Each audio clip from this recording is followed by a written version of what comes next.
આજે વિશ્વમાં કદાચ ક્યાંય હશે તો મને ખબર નથી, પણ જ્યાં પૈસો ન સ્વીકારવાનું કહેતા હોય, જે અત્યંત દુર્લભ કહેવાય આ સમયની અંદર, જ્યાં માણસોને ઊભા રાખ્યા છે. હું હમણાં દર્શને ગયો હતો તો કોઈ ભૂલથી ત્યાં સિક્કો ખિસ્સામાંથી પોતાની શ્રદ્ધા પ્રમાણે નાખે, પણ એ ન નાખવો એવું કહેવા માટે પગાર આપીને માણસોને રાખે એવી જગ્યાની સામે બોલતા પહેલા અરીસામાં જોવું જોઈએ. એ લોકો એમની જે સ્વામીનું નામ છે મને તો ખબર નથી, પણ એની કોઈ હેસિયત નથી કે જલારામ બાપાની વિશે એમણે કોમેન્ટ કરવી જોઈએ.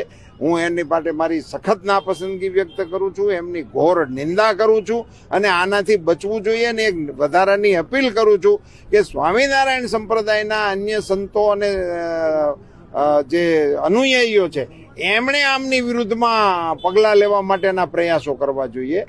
અને જલારામ મંદિરના ગાદીપતિઓને હું વિનમ્રપણે પ્રાર્થના કરું છું કે આપની ગરિમા એ આવા નિવેદનિયાઓના આધારે નથી. આપની ગરિમાનું કારણ જલારામ બાપાનું તપ છે.